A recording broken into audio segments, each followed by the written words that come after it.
Hi, this is Daniel with Unrivaled Investing. Today we are going to talk about Zoom, ticker ZM. This stock has gone parabolic, and yet they haven't even announced a stock split. What could possibly be moving the stock up so much? I mean, stock splits are supposed to be moving.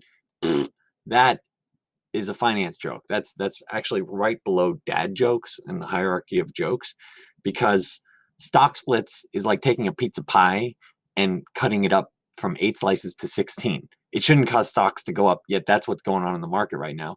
The reason why Zoom is gone parabolic right now is because they just posted second quarter results that honestly are just mind-numbing. Like, it just blows people away how incredible their growth has been recently. Let's dig into that on this video. So the goal of this video is, one, high level, what is Zoom? What's their business model? Quick overview. I'm sure many of you already know it. What do their financials look like? And then also the third component, I offer a free investment calculator where you can calculate your own assumptions for what does Zoom stock do from here. It's going to be in the link below this video. And so why don't you watch to the end so that way I can explain how it works and all the different components. But that's part of my value proposition to you, the viewer. And the question is, can you pencil out a 10x return from here?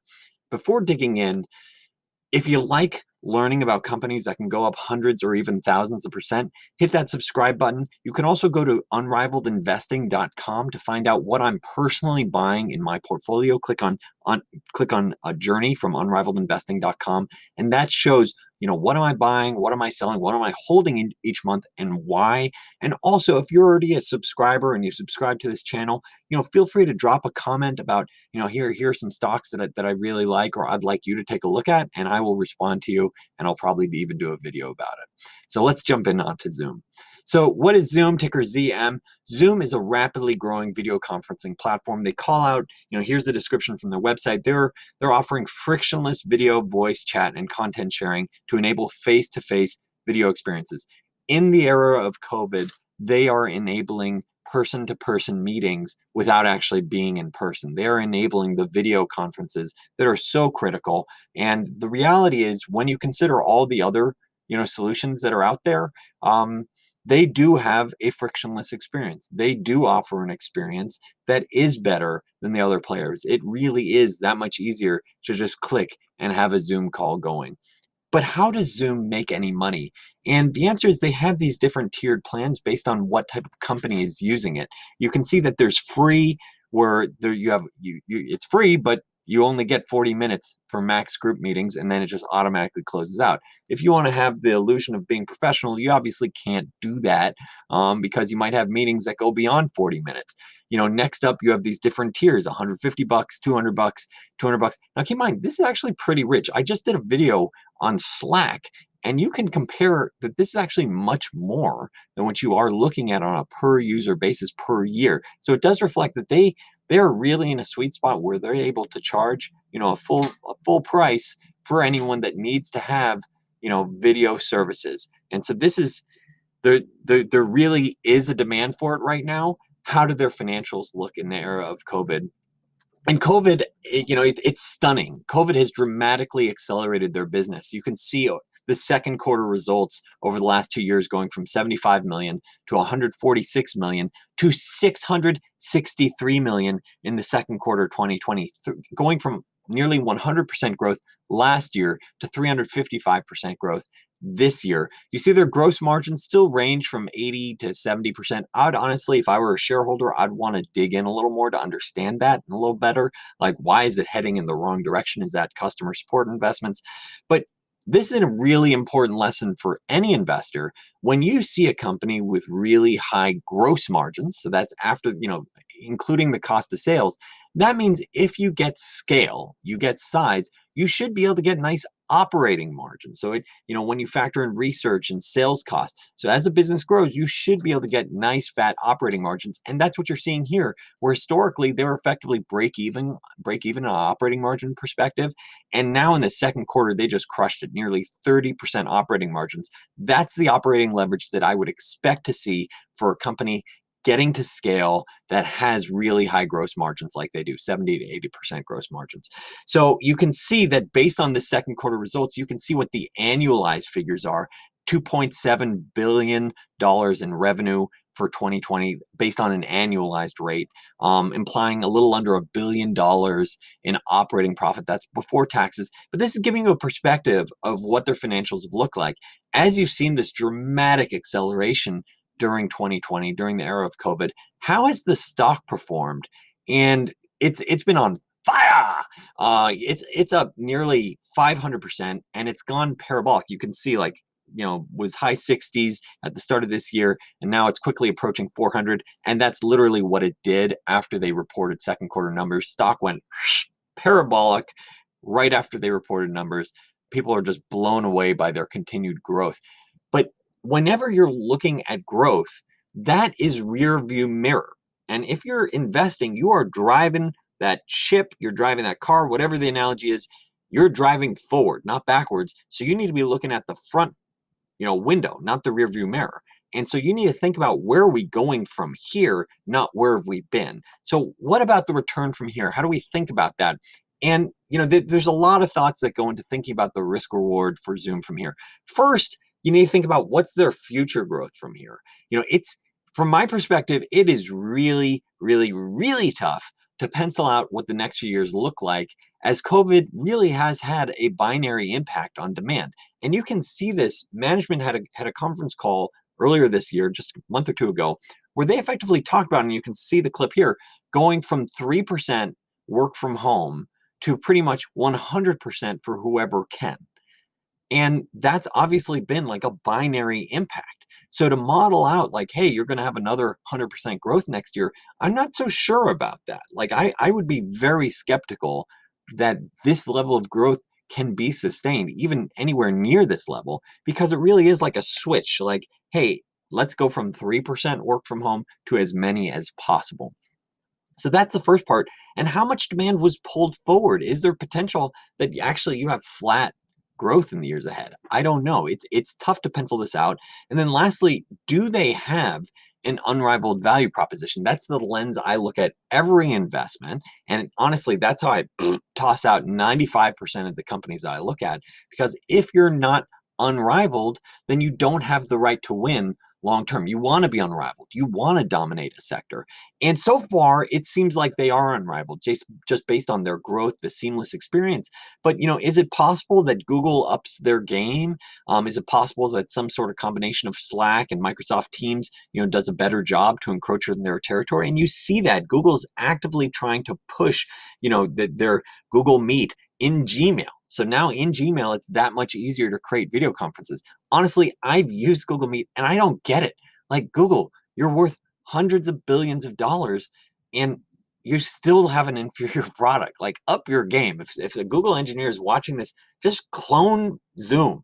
Like, try to get rid of whatever artistic expression you have, clone Zoom, because the current Google Meet infrastructure user interface is and I think the numbers reflect that. So let's dig into valuation. And the reality is, I'm pricing this based on what I'm seeing after the second quarter results. I'm seeing a price of $400. I'm seeing, share count around 300 million. So that gets a valuation of $120 billion for Zoom. That is, it's amazing. Is not that long ago, venture capitalists were putting money in at $1 billion valuation. So they've had a nice payday. You're looking at 623 million in actual revenue in 2019. So what's going to be the revenue? What's it going to shake out to be in 2020? And I'm sort of penciling out somewhere between 2.6, 2.8 billion. This is around management's guidance level. It's actually skewed a little to the higher side. What about optimized margins? So that's what do I think their margins could be long term? And that's the margin that you would value this business off of. Is it possible that 28% is artificially high because this is just an incredible boom period? So maybe the low is 25 and the high should be 35. I'm putting a range, like maybe it could be 40%. Putting a range here just to sort of show a hypothetical range for the stock. Slap on a 25% tax rate. You can see what that does to earnings. So that gets, a stock with, a PE multiple of somewhere between 160 and 240 times. Now, that would be the multiple for today. But in order to value this business and think about what's your return going forward, you need to consider what's that growth. What's looking out the front window. And so I'm putting a range, and this is a really wide range of growth scenarios from like 20% compounded over 5 years versus 50%. Honestly, I think that 50% is too high. I really do. That's my opinion. Uh, so this, you can see that by 2025, penciling out 6.6 billion versus 21 billion, and what multiple that is of 2020 sales. So the high side is 7.6 times 2020 sales, which is seeing this 300% lift. The low side is it's literally going up, 2x from this incredible COVID bump. And then assuming the same assumptions, you get the same this 25 to 35% operating margin, slapping on the tax rate. I'm putting a wide range for multiples. 15 times, because what if the competitors start to encroach? The growth rate drops significantly. People are worried about the future, so 15 times on the lower side, and then 50 times on the high side. I think this high side is kind of ridiculous, in all honesty, like how aggressive it is. Like 50 times earnings 5 years out, that's rich. And how likely is it that they really go from 3 billion in sales to 21 billion in sales? Like that's a hard scenario to underwrite. But it starts turning into an interesting question of like, I wonder if they'll make a broader play at becoming even a greater communications platform, and maybe use stock, and it might be richly valued stock to buy Slack, and just become this communications, powerhouse. And keep in mind, Slack is only around $20 billion, and Slack is moving up in sympathy, not to the degree that Zoom is, but on Zoom's earnings, Slack got ticked up, I think, because there's that perception that this could happen. But either way, you can see what this implies for a range of valuations over the next 5 years. I haven't thrown in the benefit that you would get from the cash flow from the business, because in all honesty, it's not that significant currently. It's ballpark $1 billion, which on a $120 billion valuation is sub 1%. So it's not going to really move the needle dramatically relative to these other assumptions that you can play with. And that's my value proposition to you, where I'm offering this sheet for free. You just go into this video link below, you click on it, download the sheet, and you can play around with these assumptions yourself. If you're a Zoom shareholder, if you're a Zoom speculator, trader, whatever, you can play around with this to think, hey, this is actually a reasonable price, or hey, I wouldn't touch this stock. And that's where the company is right now. I'm personally looking at this. I like to see situations where the downside's much closer to zero. That's when I'm penciling something out. Of course, things can always drop below your low scenario. And things can go above your high scenario. Like maybe I'm completely wrong and it goes up 300% from here, over the next 5 years. That's why it's a hypothetical. Let's do a, pencil this out using the best math you can.